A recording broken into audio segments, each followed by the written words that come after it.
Olá, aventureiros! Amada por uns, odiada por outros, a série dos Cavaleiros do Zodíaco do Netflix, aquela em CG que tem 12 episódios, levantou várias dúvidas, controvérsias e possui vários elementos interessantes próprios, tanto na quesito de releituras de elementos soltos em diversos mangás de Cavaleiros, quanto coisas únicas que foram colocadas dentro da série para amarrar tudo. Então eu vou falar, com uma série de spoilers aqui, uma crítica, uma análise, um entendimento das bases e estruturas que permeiam todo o seriado.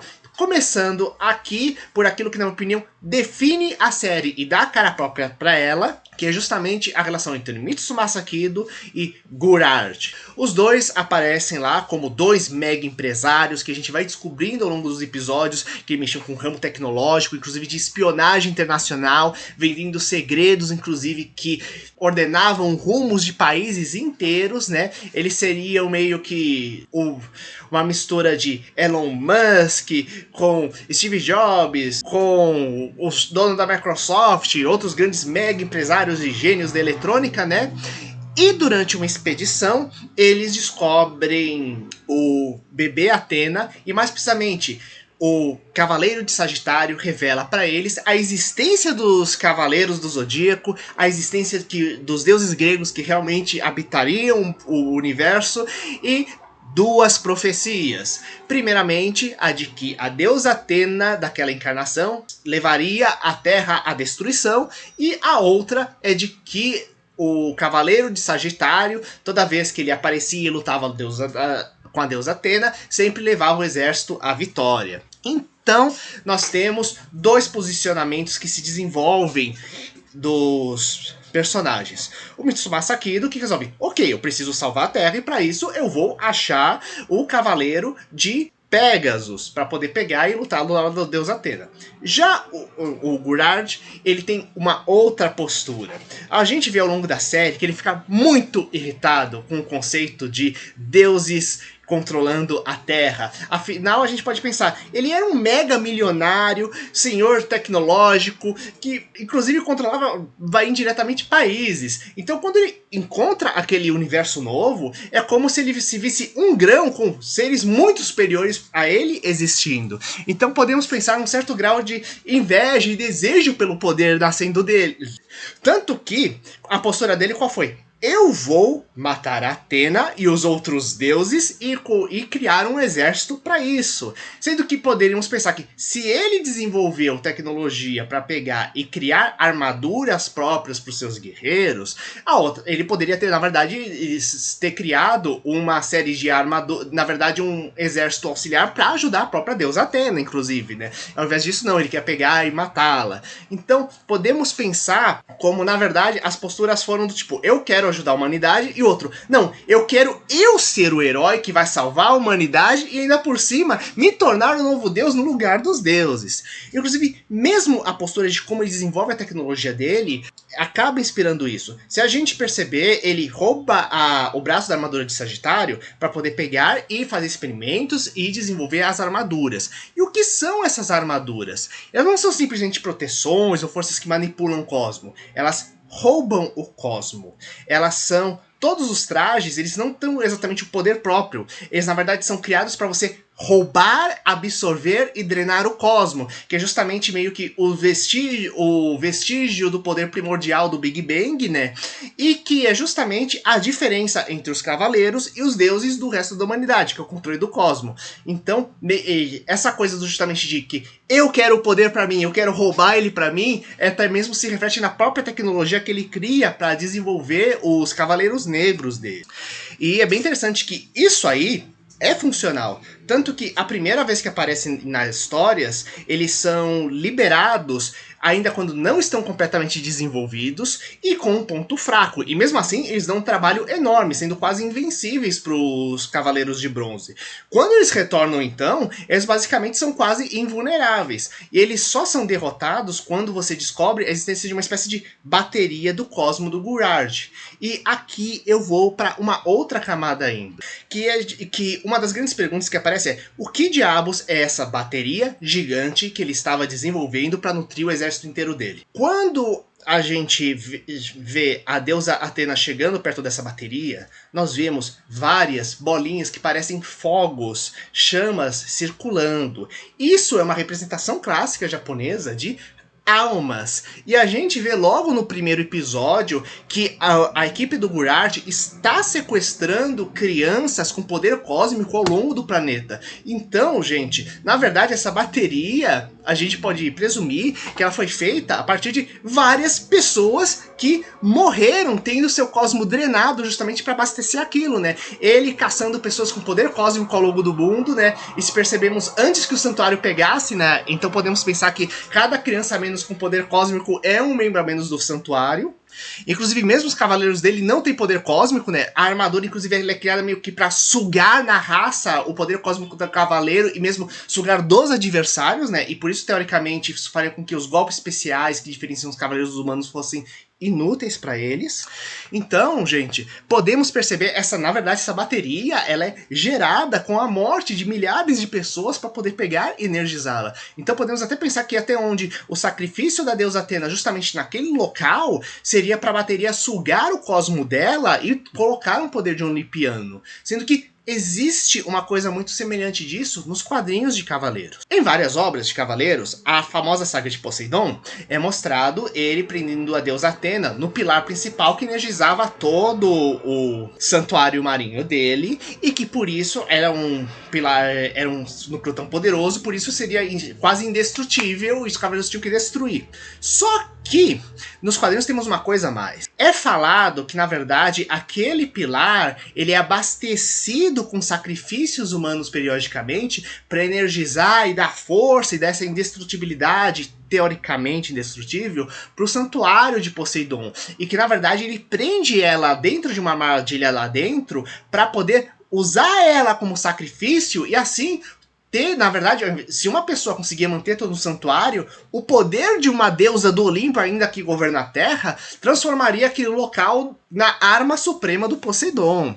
Então, podemos pensar até onde isso não chegou a inspirar no seriado dos Cavaleiros, justamente a criação dessa super bateria. Aquilo que faltava, né, era talvez um pouquinho mais de clareza nisso daí, mas como temos justamente aquelas almas circulando, e mesmo a deusa Atena falando da existência do sofrimento lá dentro, e os experimentos no início da série, a gente pode deduzir isso. E faz todo sentido você ter uma super bateria, de forma que você tem uma nutrição completa para o seu exército inteiro ficar cada vez mais poderoso. Imagina o poder de um deus nutrindo esse exército. E ainda por cima, você tem que ver a questão do próprio limite de poder dos cavaleiros de forma individual. Isto é, se você precisa aumentar o poder de um cavaleiro que está lutando contra um adversário, você vai jogar Cosmo para ele. Ou se ele absorver muita energia de um inimigo muito poderoso, para a armadura não explodir, como inclusive acontece no final da série com o Pegasus, seria preciso aquela bateria. Então, a destruição daquela bateria, que realmente possibilita você eliminar de vez os Cavaleiros Negros. Pelo menos a grande ameaça que eles representavam, né, e que poderiam se desenvolver caso ele continuasse com os planos deles. Talvez a grande dúvida que o pessoal tinha é a questão de como uma coisa tão tecnológica ela acaba se mesclando nesse cenário. Então, uma forma que eles poderiam desenvolver mais pra frente seria falar de alguma divindade ou alguma entidade que manipula o cosmo, tendo feito algum pacto do Gurard para pegar e ensinar ele a criar aquele tipo de aquela bateria, né? Então, vamos ver isso mais pra frente. E agora temos o segundo lado, que é o do Mitsumasa Kido, que é da questão da profecia do Pegasus. O santuário estava dividido em relação a essas duas profecias. Só que, por que a profecia da deusa Atena dominava? Número 1.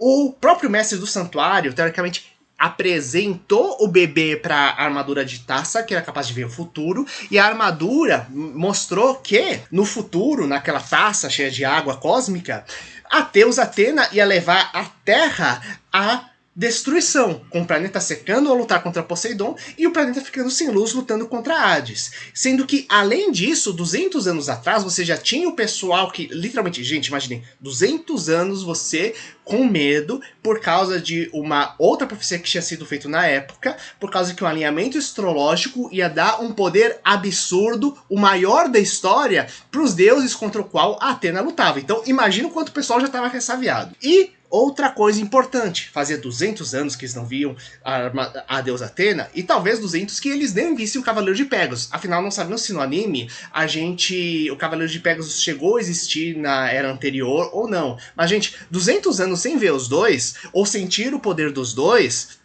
então você não tem como avaliar. Então, tranquilamente, o Cavaleiro de Pegasus virou uma espécie de conto de fadas, se a gente pensar que é uma armadura de bronze. Tanto que os Cavaleiros de Prata foram lá de boa, achando que iam destruir tranquilamente os Cavaleiros. Da mesma forma que o Cavaleiro de Ouro Aiolia de Leão ficou extremamente impressionado quando ele conseguiu chegar num poder próximo do Cavaleiro de Ouro. A questão básica é, a armadura de Pegasus é uma armadura de bronze menor. Então, a maioria do pessoal do santuário considerava simplesmente uma historinha de conto de fadas, uma fábula sobre o poder do Pégaso. E, além disso, temos que ver outra coisa. Algumas pessoas podem pegar e se questionar, nossa, mas muitos se converteram facilmente a deusa Athena. Novamente, ninguém tinha visto ou sentido o poder de nenhuma divindade dentro do santuário. Quando eles entram em contato com a deusa Athena, que ainda está aprendendo a usar os poderes dela, a Saori, lembrando que ela ficou todo o tempo afastada, então todo aquele treinamento e criação especial dentro do santuário para manifestar o poder divino dela, ela não teve, então ela não tem ainda o controle do poder dela. Mesmo esses vestígios de poder, é poder fabuloso, e ela emana autoridade, e ela meio que exerce essa coisa de autoridade, organização, ela transmite pelo semblante dela e pela forma com que ela fala. Então, essa combinação de tanto de cosmo poderoso emanado, quanto da questão de como você se comporta, administra e lida com as coisas, faz com que certos cavaleiros, ao observar, nossa, ela tem um poder gigantesco, e ainda ela tem essa postura de liderança, eu vou seguir ela então, né? Afinal, estamos falando de uma deusa. Então, mesmo, lembrando que meio que o Yoga, ele não simplesmente serve de imediato. Ele tá lá no canto dele, servindo a deusa Athena. E os outros do tipo pegam e dizem, peraí, eles começam a refletir, peraí, mas é sério que essa entidade cósmica que vai lutar com... A gente vai ter que destruir uma entidade cósmica que protege a Terra com tamanho e poder? Gente, se com a deusa Athena a coisa já é complicada, assim, a deusa Athena a gente dançou de vez, né? Então podemos pensar mais ou menos assim dentro da crise que existe dentro do santuário. E lembrando que uma profecia tem várias interpretações diferentes, né? Então o que ajuda a gente a pensar como houve essa divisão. E até onde o mestre do santuário, ele manipulou isso para as pessoas esquecerem ou meio que diminuírem a questão da importância da profecia do Pégaso, e ele acentuou e colocou a versão dele daquilo que ele viu dentro daquilo que foi visto dentro da armadura de Taça. Então, a grande dúvida realmente na próxima temporada é se vamos ter um cavaleiro que administra essa armadura, né? E realmente quem é o mestre do santuário que ele fez as coisas. Quem já viu o anime anterior, os quadrinhos, sabe algumas possibilidades, só que o anime ele modificou várias coisas, né? Como, por exemplo, temos toda uma rede de sacerdotes com mantos que nunca existiu nos quadrinhos, né? Então você fica em dúvida exatamente como eles vão desenvolver isso. E o Pégasus em si, ele é um cavaleiro de bronze, só que ele tem um poder que realmente é capaz de crescer muito, tanto que a diferença dele aparece justamente com as asas de energia que ele possui. E é muito interessante que, além de dar um aspecto angelical para ele, uma coisa meio enviada dos deuses, além disso, sendo que você vê que mais ninguém na série consegue manifestar de forma meio que física o poder do signo deles, já que teoricamente essa forma física já está em parte na armadura. Quando a gente vê os quadrinhos, esse tipo de asa, mais precisamente a ideia de um Pégaso com a armadura de Pégaso surgindo com asas, só surge quando, no final do mangá, ele começa a desenvolver o poder divino, né, abençoado pela deusa Athena. Então, vamos ver como vai se definir isso, essa questão de matador de deuses. E isso coloca ele realmente como um diferencial muito grande dos outros Cavaleiros de Bronze, na forma como é colocado da série. Tanto que o único outro cavaleiro que chega numa coisa semelhante é o Ikki de Fênix, que inclusive quando ele volta, ele pega e destrói sem problemas os Cavaleiros de Prata, mostrando que ele já estava num nível muito superior aos de bronze. Então o Seiya, meio que escolhido com esse poder divino, ele tem que aprender e está aprendendo pouco a pouco desenvolver esse poder, tanto que eu acredito que o último episódio dessa temporada, ela tem justamente essa função narrativa, mostrar ele se aproximando de um poder de Cavaleiro de Ouro, sem necessariamente ter armadura de ouro, já que quando ele luta contra o Aioria, ele tem um poder muito grande, só que depois ele é ampliado pela armadura de Sagitário. Aqui não, ele tá usando a armadura de Pegasus dele. Então, realmente, eu acho que ajuda muito a desenvolver essa história. E os outros cavaleiros, a gente pode ver, infelizmente eles ficaram mais secundários, mas tem suas características próprias interessantes. A gente vê a dificuldade, inclusive, deles de pegar, lutar contra os Cavaleiros de Prata, a ponto de que o único que realmente tem um grande destaque nisso acaba sendo mais o Shiryu, e ele acaba precisando se cegar para poder pegar e lutar contra os Cavaleiros.